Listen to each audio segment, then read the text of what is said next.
اللہ تبارک و تعالی جب مسلمان کو توفیق دے اور اللہ کی بارگاہ کی جانب وہ رجوع کرے تو پھر اس کا رویہ یہ ہونا چاہیے کہ اس کی توجہ ہو اللہ کی جانب. ہمارے ہاں تسبیحات پڑھ لی جاتی ہیں اگر کبھی موقع ملے، لیکن وہ خاص انہماک، وہ خاص شوق، وہ خاص ذوق اللہ تبارک و تعالیٰ کی عبادت کا. ایک ہوتا ہے نماز پڑھنا، ایک ہوتا ہے اہتمام کے ساتھ نماز پڑھنا، یعنی ذرا وقت پہ اٹھنا، ذرا صحیح کر کے وضو کرنا، ذرا شوق سے مصلی بچھانا. ایک ہوتا ہے تسبیح پڑھ لینا، اور ایک ہوتا ہے ذرا تھوڑا سا نا شوق کے ساتھ اللہ کو یاد کرنا. آپ کبھی جو میں نے آیہ کریمہ پڑھی اس کی آپ شان نزول دیکھیں. نبی کریم صلی اللہ تعالی علیہ وسلم کے نا کچھ صحابہ اللہ کی محبت کے شوق میں حضور کی بارگاہ میں حاضر ہوئے. انہوں نے آ کے عرض پتہ کیا کیا؟ عرض کرنے لگے یا رسول اللہ صلی اللہ تعالی علیہ وسلم سالوں بیت گئے ہیں سجدے کرتے ہوئے، حضور سالوں بیت گئے ہیں تسبیح پڑھتے ہوئے، سالوں بیت گئے کہتے ہوئے کہ سبحان اللہ وہ پاک ہے، ہمیں سالوں بیت گئے یہ کہتے ہوئے کہ اللہ اکبر وہی سب سے بڑا ہے، سالوں بیت گئے کہتے ہوئے کہ الحمدللہ ساری تعریفیں اللہ کے لیے، سالوں بیت گئے اس کی تسبیح کرتے، تحلیل کرتے، تکبیر کہتے. حضور اب نہ ہمارا اپنے رب سے ملنے کو جی چاہتا ہے. تبھی یہ حقیقت منتظر نظر آنا لباس مجاز میں، لاکھوں سجدے تڑپ رہے ہیں میری جبین نیاز میں. اور اقبال کہنے لگے کہ تیرے عشق کی انتہا چاہتا ہوں، تو میری سادگی دیکھ کیا چاہتا ہوں، میرا ذرا سا تو دل ہے مگر شوق اتنا، میں وہی لن ترانی سنا چاہتا ہوں. میرا بھی دل کرتا ہے کہ اللہ میں تجھے کہوں میں تجھے دیکھنا چاہتا ہوں جس طرح حضرت موسیٰ کلیم علیہ السلام نے کہا تھا، اور تو مجھے کہے کہ لن ترانی تو نہیں دیکھ سکتا، ذرا سا تو دل ہے مگر شوق اتنا، میں بھی وہی لن ترانی سنا چاہتا ہوں. پھر کہنے لگے بھری بزم میں راز کی بات کہہ دی، بڑا بے ادب ہوں سزا چاہتا ہوں. دیکھو سب لوگوں کے بیچ ہی میں نے یہ کہہ دیا. میرے عزیز صحابہ نا شوق میں کتنے سارے لوگ ہیں، آپ کتنی ماشاءاللہ بڑی تعداد میں آپ آئے. ہم بھی کبھی اس شوق میں گئے ہیں کہ ہمارے رب کو دیکھنے کو دل چاہتا ہے، ہمارا جی چاہے وہ کبھی ہمیں ملے. حضرت عبداللہ ابن عمر رضی اللہ تعالیٰ عنہ حضرت عمر کے صاحبزادے، مکہ مکرمہ میں ان کی قبر ہے.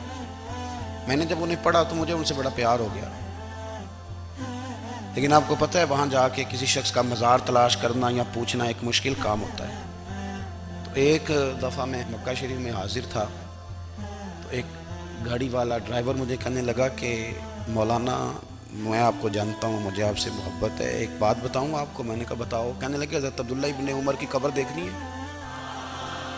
میں نے کہا یہ تو نہیں کہہ رہا، یہ کسی نے بندوبست کرایا ہے، یہ اللہ نے تیرے دل میں بات ڈالی ہے، یہ ہو گیا تو لے چل مجھے. حضرت عبداللہ ابن عمر کو نبی پاک نے فرمایا تھا راجل صالح، یہ نیک بندہ ہے، یہ متقی آدمی.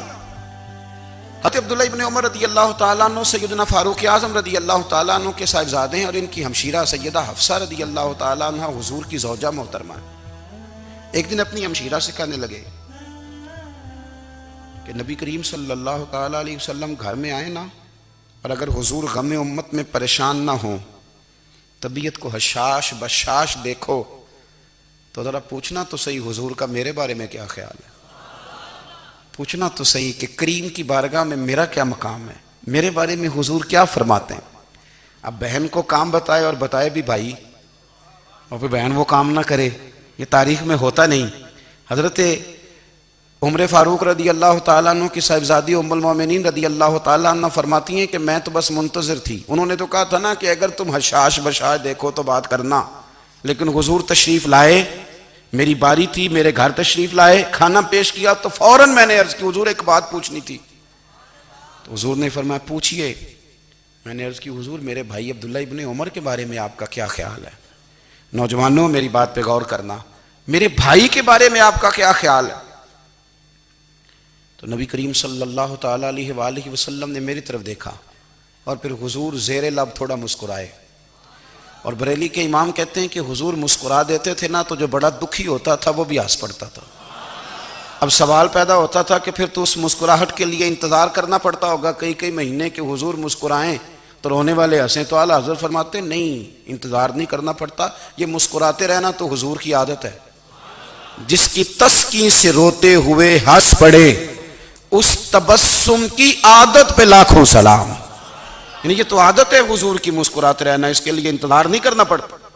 بھائیو آپ خیال رکھیں گے، غور کریں گے، حضرت عبداللہ ابن عمر رضی اللہ تعالیٰ عنہ کے بارے میں پوچھا تو سیدہ فرماتی ہیں کہ نبی کریم صلی اللہ تعالیٰ علیہ وسلم نہ زیر لب مسکرائے اور فرمائے حفصہ تیرا بھائی ہے تو اچھا، لیکن میں نے سنا ہے کہ عشاء کی نماز پڑھتا ہے تو فجر تک سویا ہی رہتا ہے۔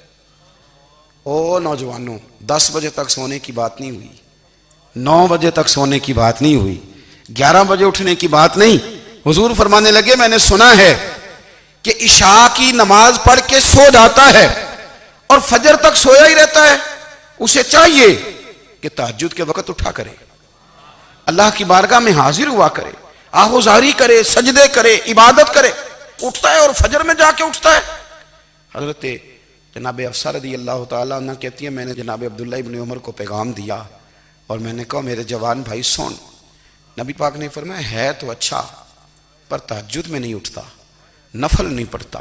او میری ملت کے جوانوں، مزہ نہیں آ جاتا جب ساری دنیا سوئی ہو، ساری دنیا، اور بستر بھی گرم ہو اور نیند بھی پورا غلبہ کر رہی ہو، اور اچانک گھنٹی بجے دماغ میں، آنکھ کھلے، گھڑی پہ نظر پڑے، 3:30 4 بجے کا پیغام گھڑی بتائے، اور کوئی چڑھتی جوانی والا اٹھ کے وضو کرے، اور جب وہ مصلی کھول کے بچھائے تو مدینے والے محبوب کہتے ہیں کہ ہر نماز پہ رب ثواب دیتا ہے، اور جو اٹھ کے تہجد کی نماز پڑھے اسے دیکھ کے تو رب مسکراتا ہے، جو اس کی شان کے لائق ہے، جو اس کی شان کے لائق، وہ مسکراتا ہے، خوش ہوتا ہے کہ میرا بندہ تہجد میں اٹھ گیا، وہ مسکراتا ہے۔ کاش ہماری صبحیں کبھی اپنے مالک کے نام ہو جائیں۔